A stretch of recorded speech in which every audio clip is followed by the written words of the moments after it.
NDA सांसदों ने खड़े होकर सदन की कार्यवाही में हिस्सा लिया। उपराष्ट्रपति के सम्मान में खड़े हुए एनडीए सांसद और 1 घंटे तक मौन रहकर खड़े होकर विरोध किया। कल्याण बनर्जी के खिलाफ एनडीए सांसदों का यह विरोध आज सदन में देखने को मिला, जहां पर कल विपक्षी दलों द्वारा अपमान के बाद आज सभापति के सम्मान में और एक तरह से प्रोटेस्ट के तौर पर एनडीए से जुड़े सभी सांसदों ने खड़े होकर सदन की कार्यवाही में हिस्सा लिया। टीएमसी सांसद कल्याण बनर्जी के खिलाफ कुछ इस तरह विरोध एनडीए के सांसदों ने किया। सदन के अंदर एनडीए सांसदों ने कड़ा विरोध जताया। कल जिस तरह कल्याण बनर्जी मिमिक्री करते नजर आए थे, सभापति का मखौल उड़ाते नजर आए थे और राहुल गांधी उनका वीडियो बना रहे थे, इसे लेकर पूरी तरीके से एनडीए हमलावर है कांग्रेस के ऊपर, विपक्षी दलों के ऊपर। और आज सदन के अंदर एनडीए सांसदों ने खड़े रहकर कल्याण बनर्जी के उस व्यवहार का विरोध किया और सभापति के सम्मान में इस तरह खड़े होकर सदन की कार्यवाही में हिस्सा लिया। तो ये तस्वीरें आपको दिखा रहे हैं हम, किस तरीके से आज एनडीए सांसदों ने कार्यवाही में हिस्सा लिया है। सभापति के सम्मान और कल्याण बनर्जी और कांग्रेस के विरोध में इस तरह हिस्सा लिया। एनडीए सांसद 1 घंटे तक मौन रहकर खड़े होकर इसका विरोध करते हुए नजर आए।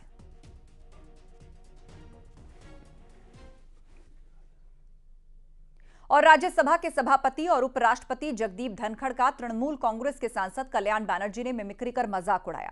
सभापति धनखड़ ने इस मामले पर सदन में आपत्ति जताई, तो वहीं अब प्रधानमंत्री नरेंद्र मोदी ने उपराष्ट्रपति धनखड़ को फोन करके इस मुद्दे पर बातचीत की है। प्रधानमंत्री मोदी ने धनखड़ से कहा है कि आपको जो आज सुनना पड़ा वो मैं पिछले 20 सालों से सुन रहा हूं, मगर यह बेहद ही दुर्भाग्यपूर्ण है। जगदीप धनखड़ ने ट्वीट करके बताया कि प्रधानमंत्री नरेंद्र मोदी ने उन्हें फोन किया और कहा कि जो आज आपको सुनाई पड़ा मैं पिछले 20 सालों से ये सब सुन रहा हूं, लेकिन जिस तरह से सदन के अंदर देश के उपराष्ट्रपति होते हुए आपको यह सुनना पड़ा, यह बहुत ही दुर्भाग्यपूर्ण है। जिस तरह से सदन के बाहर राज्यसभा के सभापति का मजाक उड़ाया गया वो अत्यंत दुर्भाग्यपूर्ण है। टीएमसी सांसद की इस हरकत को लेकर उनकी हर तरफ आलोचना की जा रही है।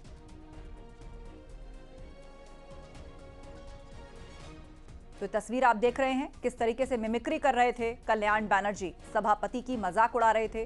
तमाम उन लोग उनका वीडियो बना रहे थे, जिसमें राहुल गांधी सबसे आगे खड़े नजर आ रहे हैं, फोन से उनका वीडियो बना रहे हैं। और सदन की कार्रवाई के दौरान और उसके बाद आकर के उपराष्ट्रपति का इस तरह मजाक उड़ाया गया।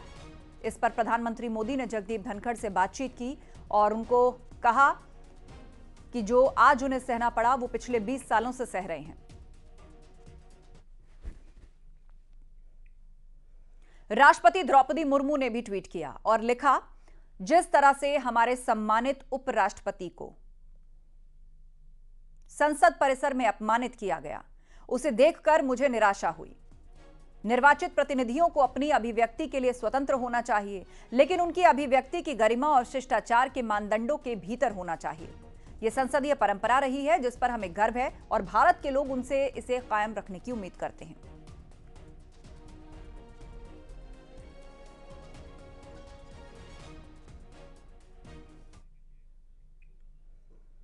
लोकसभा स्पीकर ओम बिरला ने उपराष्ट्रपति से मुलाकात की। इस दौरान उन्होंने जगदीप धनखड़ से मिलकर मजाक उड़ाने की घटना की कड़ी निंदा की। दरअसल कल संसद के बाहर टीएमसी सांसद ने उपराष्ट्रपति का मजाक उड़ाते हुए मिमिक्री की थी और जिसके बाद से ही ये सियासत तेज है।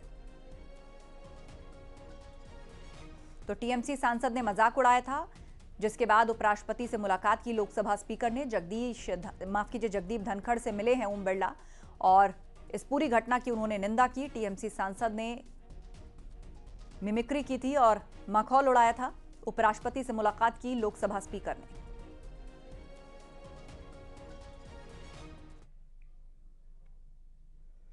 दूसरी तरफ उपराष्ट्रपति के अपमान पर सियासत फुल ऑन है। कांग्रेस अध्यक्ष मल्लिकार्जुन खड़गे का भी बयान सामने आया है। पार्लियामेंट के बाहर है, ऐसे चीजें यहां भी करे गांधी स्टैचू के सामने, और मॉक पार्लियामेंट उनसे क्या संबंध है? सर, उसमें कहा गया कि प्रधानमंत्री जी का भी ट्वीट आया है और वो करते हैं, उन्होंने सब मिलजुल के ही है सस्पेंड करने में हमको, तो वो कर रहे हैं। उपराष्ट्रपति के अपमान पर सियासत तेज है। टीएमसी सांसद कल्याण बनर्जी ने भी इस पर सफाई पेश की है।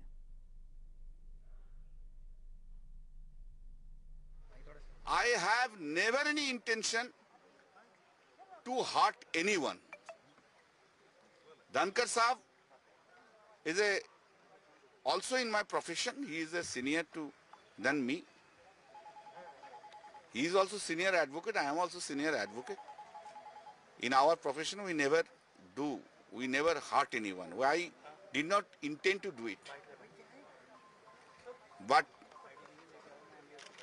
if he is hurt, then I do not know why he is taking it on his shoulder itself. 2024 चुनाव के लिए बीजेपी ने कमर कस ली है। सभी राज्यों का दौरा करेंगे प्रधानमंत्री मोदी। हर राज्य में 2 से 3 दिन रुकेंगे पीएम मोदी। सांसदों का सीधे जनता से फीडबैक लिया जाएगा। संसद सत्र खत्म होने के बाद राज्यों का भी दौरा करेंगे प्रधानमंत्री मोदी। तो सत्र खत्म होने के बाद हर राज्य के दौरे पर जाएंगे खुद प्रधानमंत्री मोदी। 2 से 3 दिन तक हर एक राज्य में रुकेंगे। कुल मिलाकर 2024 चुनावों के लिए कमर कस ली गई है। सभी राज्यों का दौरा खुद प्रधानमंत्री मोदी करेंगे। हर सांसद का फीडबैक जनता से लिया जाएगा। उनका रिपोर्ट कार्ड तैयार करने के लिए जनता से फीडबैक सबसे अहम होगा। 2024 चुनाव के लिए सभी राज्यों का दौरा करेंगे अभी से प्रधानमंत्री मोदी। हर राज्य में 2 से 3 दिन रुकेंगे, पदाधिकारियों के साथ मुलाकात करेंगे। जनता से सीधा फीडबैक सांसदों का लिया जाएगा।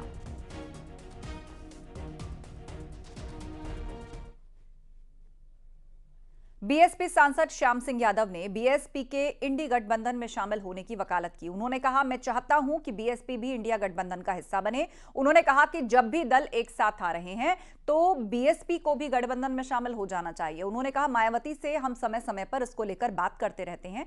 कांग्रेस में शामिल होने की खबर को उन्होंने बेबुनियाद बताया।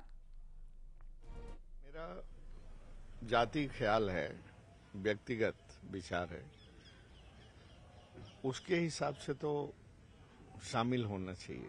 सारे अपोजिशन को एकजुट होकर के इस सरकार का मुकाबला करना चाहिए। बाकी बसपा सुप्रीमो है बहन मायावती जी, जो निर्णय करेंगी, जो फैसला लेंगी वो अच्छा ही लेंगी और हम लोग उस फैसले के साथ होंगे। लेकिन सर, कल जब बैठक हुई इंडिया गठबंधन की तो उसमें, क्योंकि एक दिन पहले कांग्रेस की जो यूपी के नेताएं हैं उनकी बैठक हुई, उसमें ये डिमांड हुई कि बसपा को भी गठबंधन में शामिल करना चाहिए, उससे फायदा मिलेगा। लेकिन कल सपा ने इस बात का विरोध किया कि बसपा जो है वो भरोसेमंद नहीं है। अब इस पर मैं कमेंट करने की पोजीशन में नहीं हूं, क्योंकि एक पार्टी ने अगर विरोध किया तो सब लोग मिल करके उसको डिसाइड करेंगे, उस पर फैसला लेंगे सब लोग मिल करके।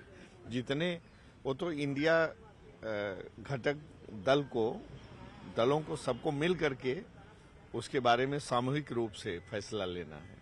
तो क्या आप बहन जी से बात करेंगे कि जब सारे दल एक हो रहे हैं तो उनको भी आगे से और बढ़ना चाहिए?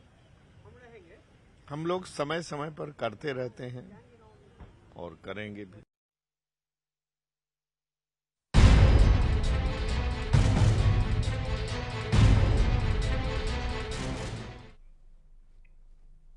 बीजेपी के राष्ट्रीय अध्यक्ष जेपी नड्डा का आज बस्ती में खेल महाकुंभ का आगाज करने का कार्यक्रम है। बस्ती में शुरू हो रहे सांसद खेल महाकुंभ में गांव से आने वाले खिलाड़ियों को राष्ट्रीय स्तर पर खेलने का मंच मिलेगा और इसके बाद नड्डा बस्ती में आयोजित सांसद खेल महाकुंभ का उद्घाटन करेंगे। नड्डा के साथ मुख्यमंत्री योगी भी मौजूद होंगे।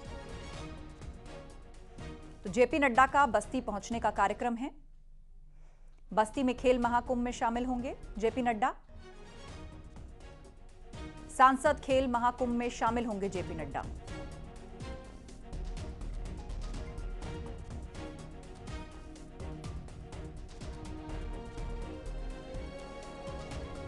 जेपी नड्डा का बस्ती पहुंचने का कार्यक्रम है।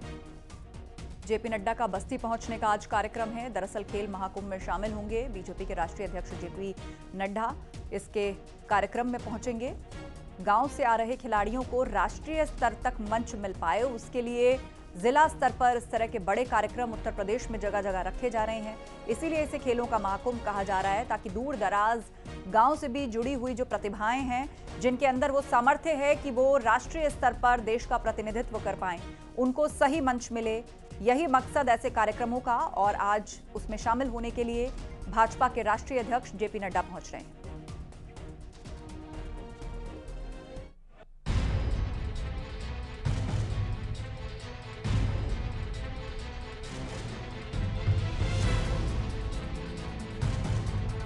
केंद्रीय गृह मंत्री अमित शाह ने लोकसभा में आपराधिक कानून संशोधन से जुड़े हुए 3 नए बिल पेश किए हैं। सीआरपीसी, आईपीसी की जगह भारतीय न्याय संहिता बिल 2023, भारतीय नागरिक सुरक्षा संहिता 2023 और भारतीय साक्ष्य विधेयक 2023 को लोकसभा के पटल पर रखा गया है।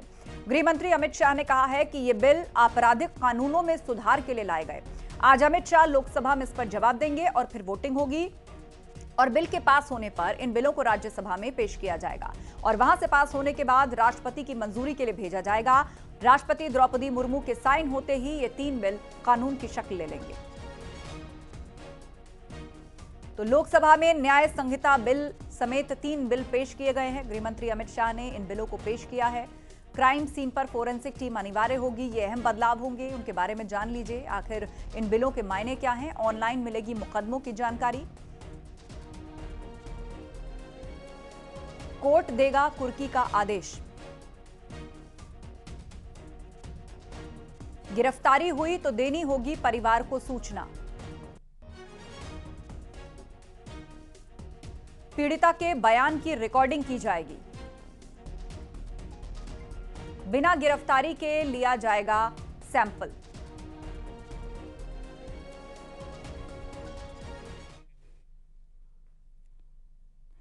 और अहम खबर, लखनऊ का बदल सकता है नाम, लक्ष्मणपुरी नाम पर लग सकती है मुहर। सूत्रों के हवाले से यह बड़ी खबर हमें मिल रही है। निगम की बैठक में प्रस्ताव पास किया जा सकता है।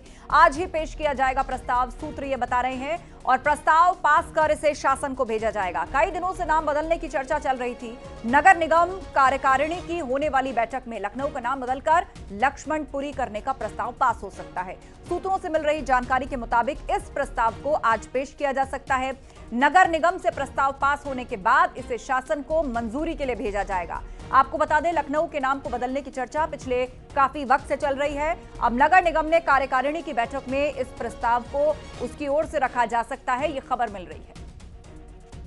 निगम की बैठक में यह प्रस्ताव पास हो सकता है। की अहम बैठक बुलाई गई है जिसमें कई अहम प्रस्ताव पटल पर रखे जाएंगे, जिसमें लखनऊ का नाम बदलकर लक्ष्मणपुरी करने का प्रस्ताव भी चर्चा में है। यानी कि लखनऊ का नाम बदलकर लक्ष्मणपुरी करने की मांग सामने आ सकती है। हम इस वक्त लखनऊ नगर निगम कार्यालय पर मौजूद हैं, जहां अभी ये बैठक चल रही है।